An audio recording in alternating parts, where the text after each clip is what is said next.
L'Assemblée nationale est entrée dans la discussion du projet de loi confortant le respect des principes de la République. Beaucoup de changements ont déjà été faits en commission et les nombreux amendements déposés en promettent encore certainement d'autres. Alors, est-ce que ce sera vraiment un texte de liberté, comme l'a déclaré le ministre de la Justice ? Je poserai la question ce soir au député Yves Médinger, qui est avec moi sur le plateau du Droit en débat. Bonsoir.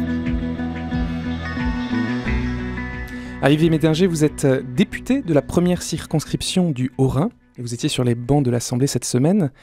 Avant cela, vous avez été aussi conseiller régional et vous avez siégé au conseil municipal de Colmar, la Venise alsacienne. Alors, j'ai d'abord envie de vous poser une question d'expérience personnelle. Est-ce que vous avez eu à traiter, en tant qu'élu, d'actes ou de faits relevant de ce qu'on pourrait appeler le séparatisme ?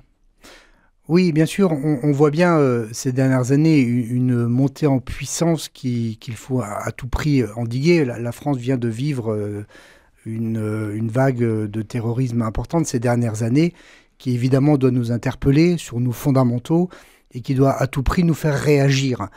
En tant qu'élu local, évidemment, on est confronté à ça assez régulièrement, même si je dois dire que, et ça c'est la vision alsacienne qui joue un rôle important, c'est qu'on a pris l'habitude depuis de nombreuses années d'avoir un dialogue interreligieux, ce qui n'existe pas forcément dans d'autres régions, et ce qui apaise plutôt les choses.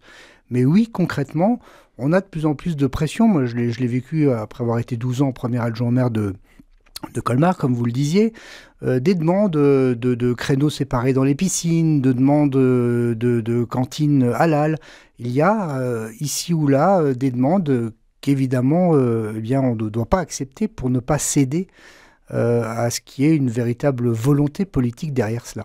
Et alors, est-ce que vous arrivez, avec les outils du droit actuel, à réfréner ces demandes, à les juguler, ou alors est-ce que vous êtes parfois contraint d'obéir à des demandes ?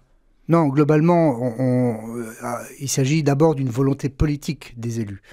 Souvent, l'avancée d'un certain nombre de dérives séparatistes provient aussi du fait, moi je n'ai pas la langue de bois, je vais vous le dire franchement, comme je le pense, d'une forme de lâcheté aussi des politiques et d'une vision un peu électoraliste pour flatter un électorat et se dire qu'on achète des voix. Donc, il y a une volonté. S'il y a une volonté politique de la part des élus, celle-ci doit déjà protéger un certain nombre de choses. Néanmoins, il y a des trous dans la raquette sur le plan juridique, d'où l'intérêt, en tout cas a priori, du texte qui est actuellement débattu à l'Assemblée. Alors justement, est-ce qu'il contient des mesures, d'après vous, qui sont bonnes ? Si oui, lesquelles ? Alors moi, j'ai, comme d'autres, je sors de l'hémicycle là, depuis maintenant le début de la semaine et tous les soirs jusqu'à très tard, et ça sera tout au long de la semaine, également la semaine prochaine. On a bien entendu, tout est parti en fait du texte de l'intervention du président de la République le 2 octobre dernier au Mureau, qui a fait un certain nombre de constats qui étaient justes. En nommant les choses, parce que souvent, et ces dernières années c'était le cas beaucoup chez nous en France, on n'osait pas nommer les choses. Et quand on nomme pas le problème, qui est celui du séparatisme islamique, eh bien, si on ne le nomme pas, on n'arrive pas à avancer. Et donc le président de la République, c'est vrai, a tenu des propos qui étaient parfaitement lucides, mais je regrette aujourd'hui que ce texte, qui est important, finalement, a un petit peu accouché d'une souris. Il y a des avancées dans le texte que nous discutons actuellement. Il y a des points positifs qui vont un petit peu donner plus de pouvoir aux maires et aux préfets également pour intervenir. Mais sous prétexte de lutter contre un vrai problème, qui est celui du séparatisme islamique, en réalité du lien entre le spirituel et la politique, dans la religion musulmane, ou dans une partie, toute petite partie minoritaire, mais agissante de la religion musulmane, eh bien, on s'attaque à plein de libertés et ça nous gêne, et c'est la raison pour laquelle, avec mes collègues, on a déposé un certain nombre d'amendements. Alors justement, vous disiez qu'il faut clairement nommer les choses, mais justement l'islam n'est pas nommé dans le projet de loi, le mot religion non plus d'ailleurs. Gérald Darmanin a dit à l'Assemblée vouloir faire une loi pour les siècles à venir, pour longtemps, pour lutter contre tout type de séparatisme, pas seulement le séparatisme islamiste.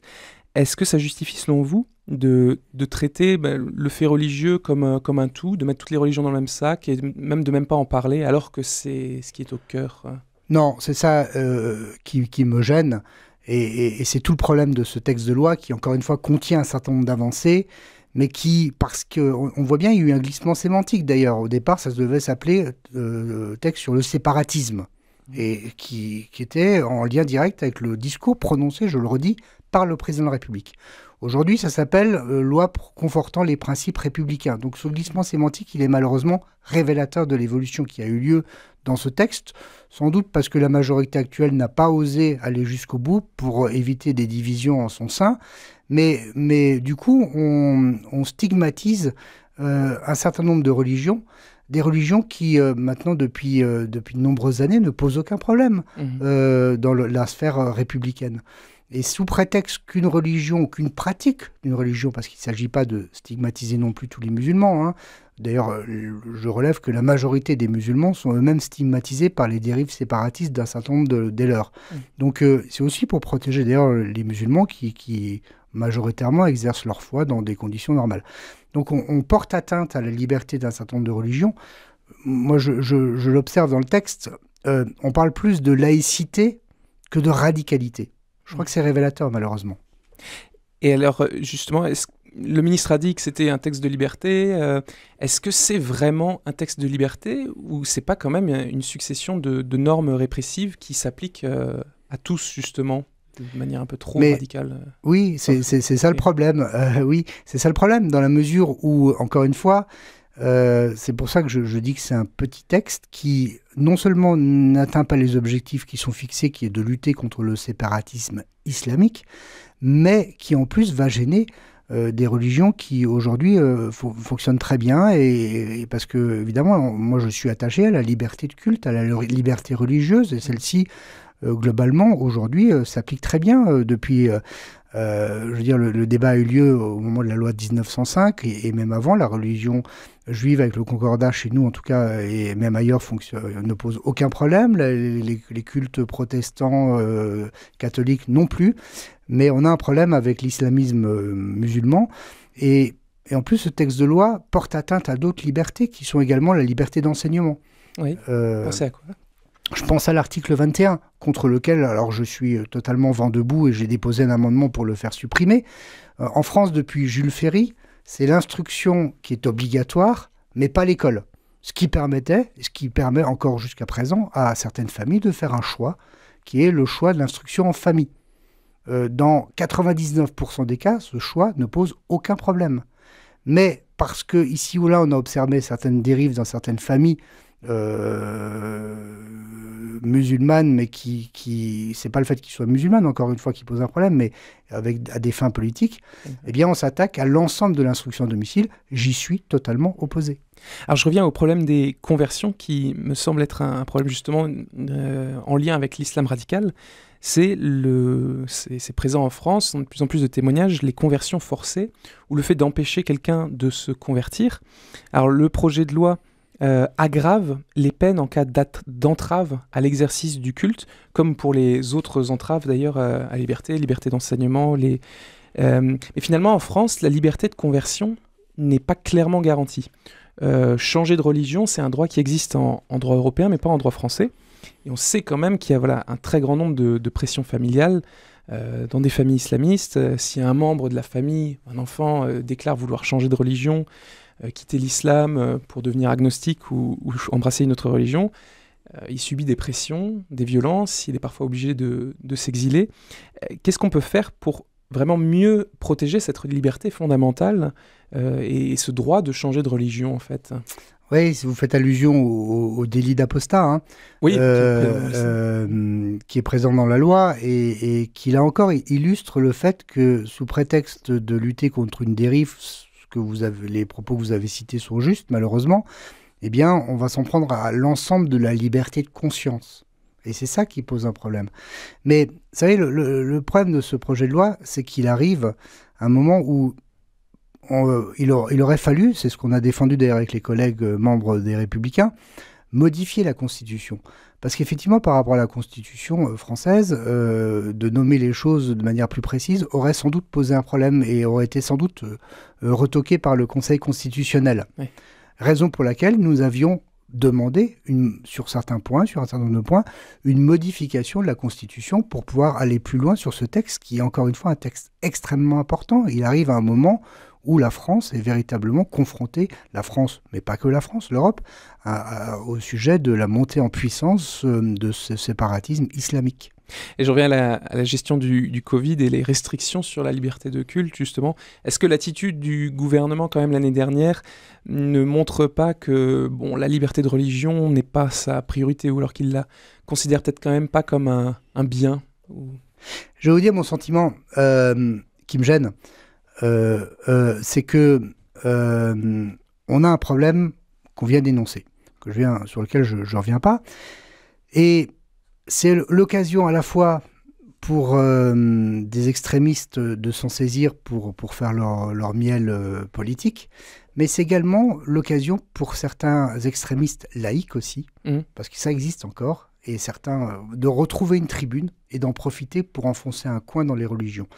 Et moi, ça me pose un problème, parce que la République permet et doit même soutenir la liberté de conscience. Et ici ou là, certains profitent de cette occasion de ce projet de loi pour la remettre en question.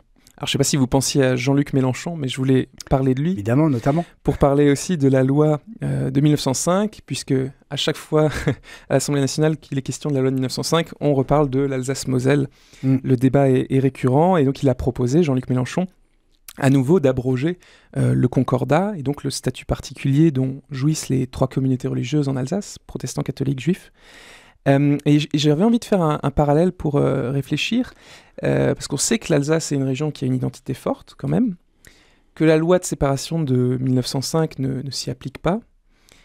Il y a eu une petite tentation séparatiste ou indépendantiste alsacienne, mais finalement la République, vis-à-vis de l'Alsace, n'est pas venue avec ses gros sabots, avec une loi pour abroger tout le patrimoine alsacien.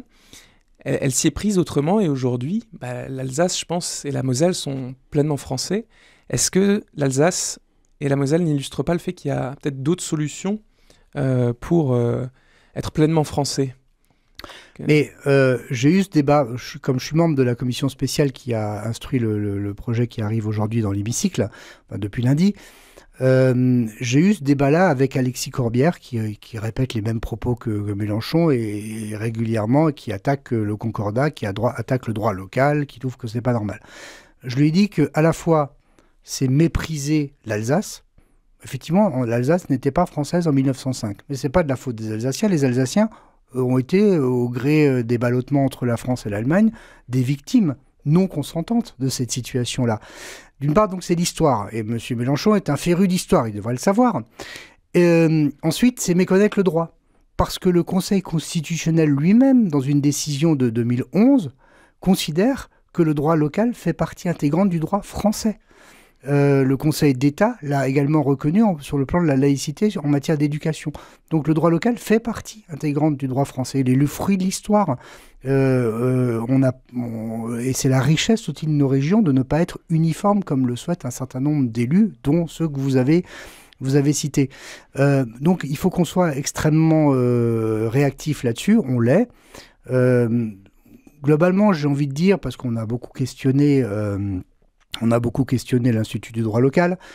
J'ai eu des contacts aussi avec Monseigneur Ravel sur le sujet, avec mes collègues aussi. Je ne suis pas très inquiet en l'état actuel du texte, notamment l'article 31, pour moi, ne pose pas réellement de problème. En revanche, je sais que nous aurons ce débat dans l'hémicycle. Et moi, ce que j'avais répondu à Alexis Corbière, c'est « Venez en Alsace, vous vous rendrez compte que justement le concordat permet ce que je disais tout à l'heure, ce dialogue spirituel, ce dialogue interreligieux qui s'intègre parfaitement dans les lois de la République, qui ne pose aucun problème, au contraire, qu'il est apaisé chez nous beaucoup plus qu'ailleurs, et qu'on ferait mieux de s'en inspirer, effectivement. Alors, dernière question sur le laïcisme, justement, Alexis de Corbière. Est-ce qu'avec ce texte, on n'aurait pas une religion républicaine qui deviendrait en quelque sorte obligatoire ? J'explique la question. On a vu qu'il y a un vrai problème d'islamisme, de radicalité. Mais finalement, la laïcité a toujours été promue en quelque sorte comme une condition, un espace de neutralité pour que chacun ait ses valeurs respectées. Là, avec ce texte, est-ce qu'on n'a pas une sorte de religion, de principe qu'il faut accepter de manière officielle pour être intégré ? Est-ce qu'il n'y a pas un risque comme ça d'une sorte de religion républicaine ? Aujourd'hui, les laïcards, parce qu'il y a des extrémistes chez les laïcs, effectivement, essayent de profiter de cela pour aboutir à imposer effectivement la laïcité au détriment de toutes les religions. J'ai envie de dire aussi qu'aujourd'hui, on nous impose une religion de la nature, hein, c'est un autre sujet, mais quand même, on tend à remplacer les religions par d'autres dogmes. Or, les religions ne sont pas uniquement un dogme, c'est aussi une façon... Enfin, on a besoin de notre vie de nous raccrocher à quelque chose. Ce dont on manque le plus dans notre société, c'est de pouvoir se raccrocher à quelque chose de positif. Les religions, c'est quelque chose de positif. Et si on veut nous supprimer ça, on nous coupe de nos racines, mais on nous coupe aussi de notre spiritualité, et c'est pas souhaitable du tout. Merci beaucoup, monsieur Yves Terringer, d'avoir été sur le plateau d'RCF. Avec plaisir. Merci également à Nicolas à la régie, et je vous dis à la semaine prochaine pour un nouveau numéro sur RCF Alsace.